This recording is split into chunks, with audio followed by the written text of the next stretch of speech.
What's up guys, welcome to a kind of video that I actually haven't made in quite a while, which is a photography video. And for those of you who are new to the channel or haven't really watched any of these videos, I'm a big fan of photography and I don't have a problem. I can stop whenever I want, but today we're going to be going over my collection of cameras and film.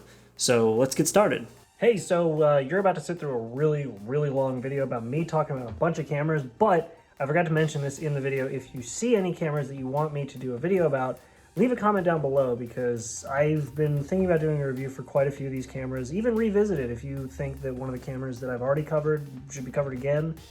Let me know. But yeah, anyway, let's get into the cameras. So yeah, this video is definitely not going to be something I normally make. Probably not something that many of you are going to care about, but hey, where would this channel be if I made videos that everybody cared about? Now that I think about it, I'd probably have a lot more subscribers, but that's not the point. So let's get into the first camera and probably the newest to my collection. So this is the newest addition to my collection. I actually got it fairly recently because I got a coupon for buying film online, and it is a Canon AE1. So this is a camera from the mid to late 70s and into the early 80s. This was Canon's sort of flagship point and shoot for the casual consumer, and it's cool because it's a sort of hybrid between mechanical and electronic. So there's several electronic things that work in this camera and several mechanical things that work in this camera that all kind of play together to give you this really interesting compact design.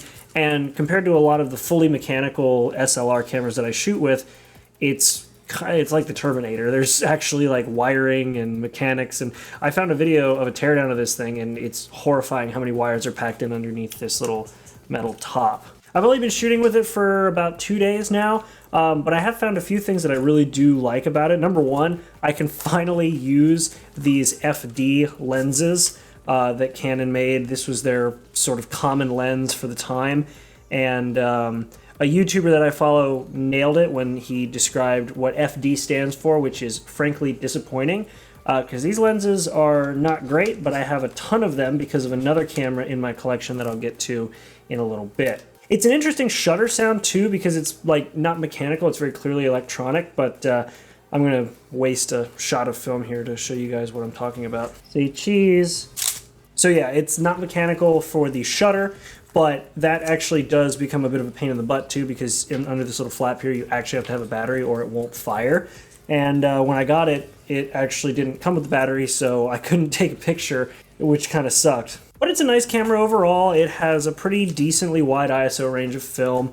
It's got a pretty fast shutter speed. It's the only camera I have that is of this size and format that'll do a 2-second exposure. And it's the only camera like this that I can tolerate shooting with that has a self-timer. It's pretty cool. And another neat little thing, which I don't do often, but I have done this before, is I'll forget to actually, well, I'll forget what film is in the camera. So it's got a little flap back here that you can put your film stock in. So you just tear off the little piece of the, like the little side of the film here, and you throw the film in there, and now you know what you have and how many exposures you have. So that's kind of cool. And also the film advance is really nice sounding. I love it. And like I said earlier, it uses FD lenses, which was the common sort of lens for Canon at the time, which I've actually come to buy adapters for my other cameras. So for example, if I wanted to use this lens on the camera I'm shooting with right now, it actually comes with, well, it doesn't come with, I had to buy this, but you can get an adapter that lets me mount it right up to my modern cameras like my Sony. And the reason why I have so many FD lenses is because of the first Canon film SLR that I played around with, which is this. And you'll notice that it doesn't have a lens, it doesn't have a strap. I hate this camera. So this is a Canon T50, and you'll notice that compared to this camera, so you can see it's got all these dials on top so you can change the shutter speed and everything like that. This doesn't. You essentially set the film speed and you go take pictures, and it's just, it's so bad, and it sounds just kind of soulless, and I don't like this camera. I've only ever run one roll of film through this, though oddly enough, because of how crappy this camera is and the fact that I was shooting on expired film at the time, I actually ended up getting one of the coolest pictures I've ever taken, and it was completely unintentional. It was just basically the shutter speed completely taking a dump on itself, and it ended up working out pretty well. So I will give this camera a 1 out of 24 because I ran a 24 roll exposure through it and they were all trash except for that one. Funny story with this camera though is my mom was taking a photography class and she was told she needed to buy a camera, and so they sold her this. But for the film class, you need to be able to adjust all your settings. This doesn't do that. Therefore, it belongs in the trash heap. I'd sell it, but nobody would want to buy it. Now, sticking with the theme of trash cameras, this next one was actually one that I bought at an antique store, and this is interesting. So this is a Hannam Practica Super TL, and it's an East German-made camera, which shows you how old it is. And it's got a lot of problems. Now, I can't completely discredit this camera. It actually introduced me to what is probably one of my favorite lens mount types, which is M42. It's a screw mount. And the reason why I like it so much is because you have these really unique lenses. In fact, this lens right here, every single anime review that you've watched on this channel has been filmed through this very lens. The M42 mount is, like I said, it's a threaded screw mount. So you simply line it up and screw it on. And this lens in particular is a Mamiya Secor Auto lens. It's an f2, and it's a 50mm lens, which is why I get those really nice blurred backgrounds in all of my anime review videos. And it's a hand-polished lens, which is why the background blur looks so different. It's not a perfectly round bokeh ball. It's a little more characterized. But I said this camera is trash. Why is it trash? Well, the 500th speed is definitely not 500th, and it's fully mechanical, which is nice, but the mechanics are shot, especially the 1 second. Listen to this.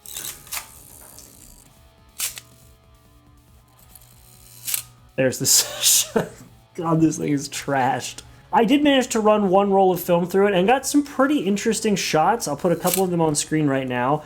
It's unfortunately a unique camera that just doesn't live anymore. It also just smelled like mold, so I'm actually really surprised that the lens it came with wasn't full of mold, which this is not actually the lens it came with. I bought this lens because the original lens that it came with, a Meyer Optic Gorlitz Domiplan 2.8 50mm, the aperture didn't work when I got this. It works now, as you can see, it works now. And that's because I took this entire lens apart and cleaned it and fixed it. And that was not something that I really want to do again. It was very difficult. You think that it would come apart pretty easily because this back constantly unscrews and screws itself back on, but no, it's actually super difficult, and the aperture blades went everywhere as soon as I popped the camera open. But fortunately, this is the last of the junk cameras in my collection, and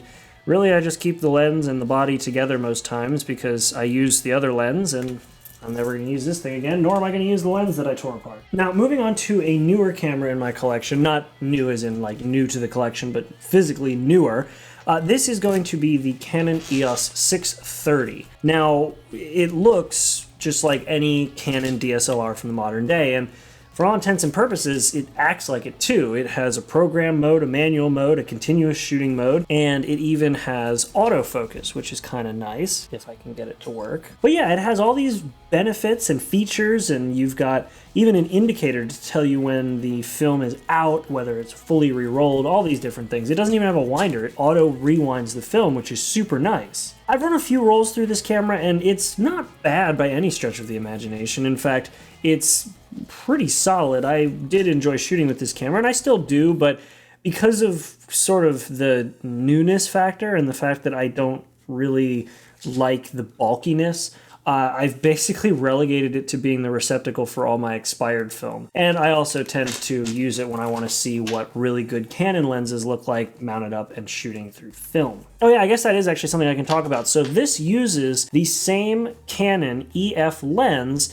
that every Canon has used since this family of cameras. So you can actually mount up newer full-frame Canon lenses, including Canon's legendary L lens series. So you can actually, if you wanted to, get a red ringed lens from Canon for God knows how much and mount it right up to this camera. It's pretty cool, actually. Though, because I have also been trying to experiment more with shooting on a flash, the lack of a sync port does kind of suck, because it does have a hot shoe, but the flash I use needs a sync port, and this doesn't have it. But I will say, if you're looking to learn how to shoot on film, but you want sort of the comfort of a DSLR, this is actually a really good camera to do that, because this is going to give you a lot more of a modern feel, despite the fact that you're still shooting on film. I actually like it. And the viewfinder is massive. It's actually bigger than pretty much every other DSLR I've shot on. And this is for a film camera. That's pretty impressive. Now, sticking with the whole modern-ish camera,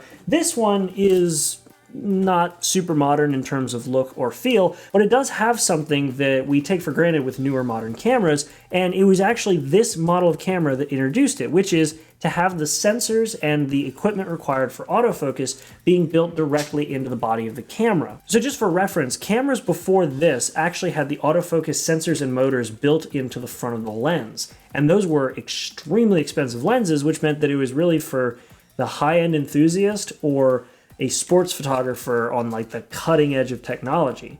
And this camera built it right into the actual body of the camera. So all you had to do is buy a lens that was compatible with it and you're ready to go. In fact, this camera, which I guess I should probably tell you the name of, this is a Minolta Maxim 7000. This camera was so revolutionary in the way that it set up the autofocusing system on these lenses that when you actually go to buy any of the DSLRs, not the mirrorless cameras, but the DSLRs from Sony, these lenses are compatible because Sony actually bought the technology from Minolta and used this autofocusing system for their first series of DSLRs. And they included this autofocusing feature on all of the lenses that were compatible with this camera. So you can actually switch over to literally any of these lenses and the autofocus works just fine. Though, considering I'm used to the super, super quiet autofocus of most modern cameras, every autofocus in this camera is very loud.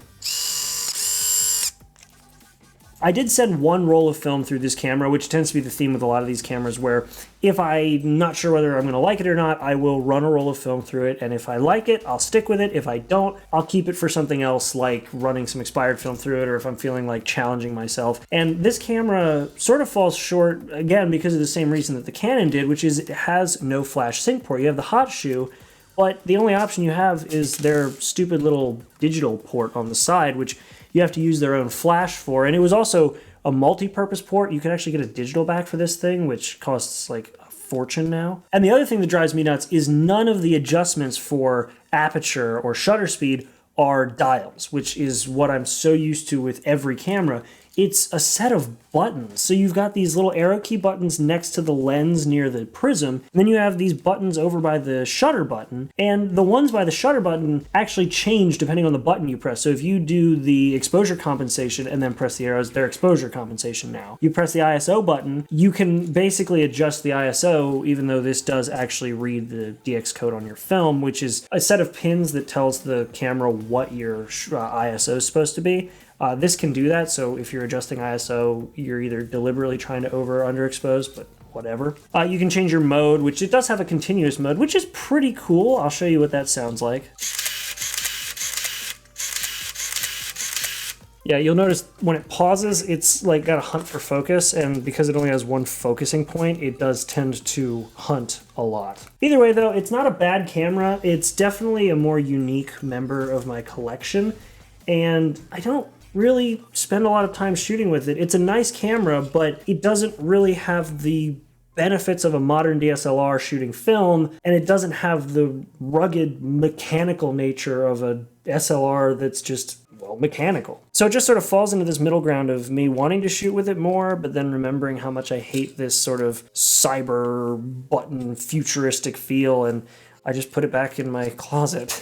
Now, where that Minolta does try to be on the super futuristic electronic side of photography, this camera, on the other hand, is the polar opposite. So if you guys have actually seen any of my other photography videos, you'll know, and I'll put a link to the one over in the corner here for this, you'll know that this is the Pentax K1000. This is my personal Pentax K1000. It is the camera for me. It is the main shooter that I take with me almost on a daily basis when I go out to do almost anything where I think I might want to take a picture. It's fully mechanical. It's actually one of the direct competitors to the Canon AE1 that I talked about earlier, but where the Canon AE1 was cheap because it was all electronic, this wasn't super cheap, but it was cheap enough. It just removed a lot of features that you would normally see in other cameras, but it made up for what it was missing by being a robust, fully mechanical camera. And compared to when I did my review, I actually have more lenses now. So back when I did my review, I had a 50mm and a telephoto lens, both of which I praised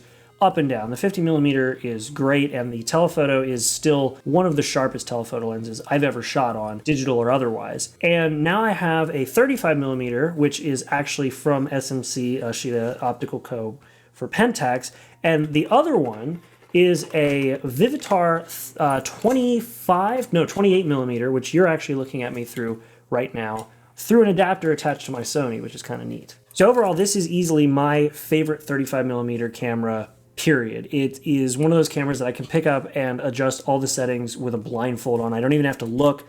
The aperture is, depending on the lens, super easy to mess around with. The shutter speed is bonehead simple. It is so easy to set the exposure thanks to the really easy to use light meter on the inside. The film, I've now gotten to the point where I can load it and not miss a single frame. And I've pretty much worked with this camera to the point where I know it inside and out, and I love it. And so if you're getting into film photography and you want sort of the more difficult, fully manual, no aids, learn it as you go kind of experience, this is the easiest way to go about it. It doesn't hold your hand. It doesn't give you a tutorial. It just says, here's your camera, here's your settings, go shoot something. And I love it for that. Now, on the opposite side of not holding your hand is a camera that really doesn't let you do anything, and it's just a fun camera that I take out once in a while. It's this. I don't have much to say about it. It's a Sun 600. It's Polaroid. What do you expect? You can't beat that sound, which this has no film in it right now, I don't think. Nope, totally empty. But you can't beat this thing. It's just so much fun. I've shot so many random Polaroid photos with it, and the only complaint I have is the price of film, which is just astronomical. Like 8 shots and it costs you 20 bucks. Are you freaking kidding me? But it's a fun camera. It actually does give you a little bit of control because you have your little light management system. That's what the red LMS stands for. But yeah, overall, it's just a fun camera that doesn't really set its expectations high and meets those not very high expectations. High expectations. The next camera has some of the highest expectations of any of the cameras in my collection. This is the Tank. This is a monstrous camera. This is a Zen Zebrano SQA. This is a medium format camera. It's my only medium format camera.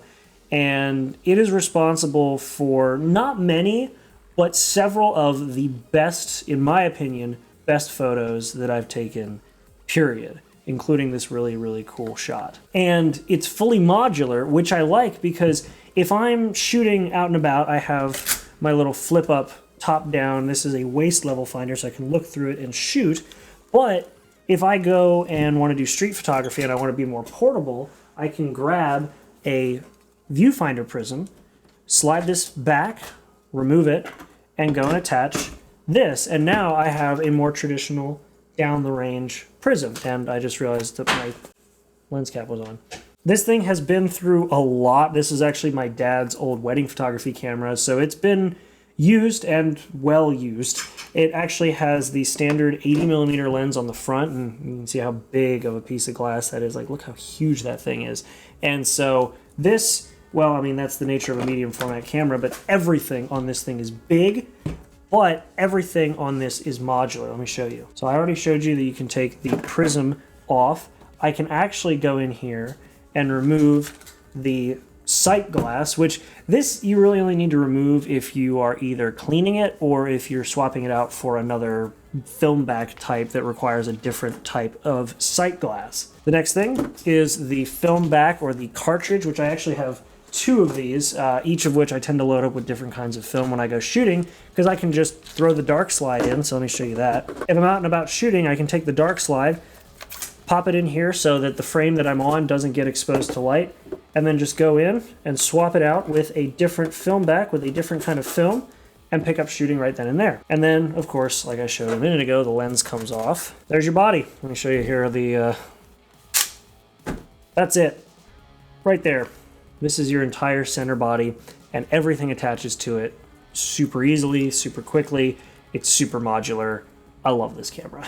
My only complaint is that I need to run more film through it, which isn't really a complaint about the camera, it's more of a complaint about me. And now we move on to my 3 dailies, which, yeah, I'm gonna just cover all these in one shot because I still have to go over the film, so this video is gonna be a little long. But my 3 dailies include this Sony a6000, the Canon EOS Rebel SL2, and the camera that you're watching me through, which is a Sony a6300. Now for photography, I primarily use this camera because unless I need really fast autofocus, which is something that the 6300 has, things like landscape photography or manual, like basically if I want to shoot anything manual, like this lens is 100% manual and I just adjust shutter speed and ISO, I'll usually grab this because the resolution is the same as what I get out of my a6300. The only benefits that the 6300 has over this is when it comes to autofocus, video quality, and a little bit of better noise reduction, but generally when I shoot with a lens this big, with this big of a piece of glass on it, noise isn't really a concern. I'll shoot with the Canon once in a while, primarily when I get a new Canon lens for the film Canon, and I want to shoot on this just to see what it looks like digitally. And you'll notice the mic on top because this is also my main vlogging camera. So if you watch the update video from this morning about the copyright strike I got, this is the camera that I actually shot that with because I can just flip the screen around, grab the lens, and there we go, I've got a vlogging setup. Easy as that. And the third camera that I shoot with is the one that you're actually watching me through right now, which is the Sony a6300. It doesn't actually really go out in the field with me anymore, even though it's actually probably the most capable digital camera to do that. If I'm going into a tough shooting environment where I know that I'm going to be out in weather or I'm going to be shooting for quite a while, I will bring it with me. But the primary reason I use it is because it shoots at 4K 24 FPS, which is what all my videos are shot in, even though I just do anime reviews, because who doesn't want to watch an anime review in 4K at 24 FPS? But yeah, it's primarily my video camera now, even though it has so much potential as a proper DSLR or mirrorless in this case. So I do want to take it out a bit more, but it's a video camera, that's all it is. And I don't even really count it in my collection because it's actually still like my daily driven camera. And before we move on to film, the last camera that I shoot on is my iPhone 11 Pro Max. And I only say that because I've taken some really surprisingly good photos with this thing, despite the fact that it's a phone. You would expect it to be like, oh, it's an iPhone, it's, you know, doing take pictures. The iPhone and most smartphone cameras in general have taken incredible photos for the past few years, and this is sort of the pinnacle of it in my opinion. But anyway, that's enough of the digital photon wranglers that I'm talking about now and the cameras. Let's talk about what I run through the cameras. That's the more exciting part for me.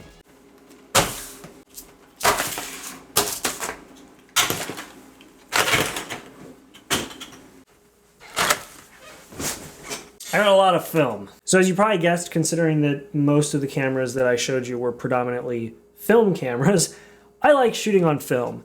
And I have a lot of film. So let me just go over what I have and why I like it. This actually won't take nearly as long as the cameras. So let's start with this big plastic thing here. So this has a funny story behind it. So this is a brick of Kodak Gold 200 speed film, but it's all expired. So the 24 exposures, the 224 exposures up top and the 12 exposure rolls down below are all expired as of 2001 or 2, depending on which roll it is. And it gives this really odd sort of brownish shade to the overall look of the camera's image. I don't know why exactly, other than the fact that obviously it's expired. But it's cool if I really want to take a screwed up looking photo and make it just sort of this artistic statement or whatever. I'll usually use one of these rolls. In fact, I have a roll in the Canon as we speak. But it's just cool. I like Kodak Gold. It's a good balance of sort of like not too much indoor, mostly outdoor, but really nice outdoor brown with a ton of noise. Anyway, moving on. These are 400 speed film rolls of Kodak Max 400, and I actually have Kodak Max 800. These are nice. In fact, the Kodak Max 800 is the noisy bird photo that I showed you earlier, and I was wrong. This is actually Kodak Gold Plus 100. I don't know where my 800s are. Oh well, I have 800 somewhere. But anyway, I shoot on Kodak Max 400 and 800 just because the range you get out of the images is pretty cool. And I just kind of like it. There's nothing wrong with that. Speaking of range, this I have only a handful of these right now, and I need to kind of ration them out because I'm waiting for more to show up. This is Ektachrome. This is slide film. This is actually my preferred type of film to shoot on. I usually will shoot on Ektachrome slide film, and the reason for that is because this is the kind of film where when you shoot it, you need to nail the exposure. But when you do, you get incredible looking images. And it's also not a negative. So normally with a negative, you'll get this sort of inverted look to the film. This comes out positive, and the process of E6, which is what you developed this with, still actually exists, which is nice. What doesn't exist, though, is another kind of slide film that I basically just have as collector pieces that I can maybe hold out hope for one day that they will actually remanufacture the process. This is Kodachrome, possibly the most iconic kind of film there ever was. The grain was non-existent.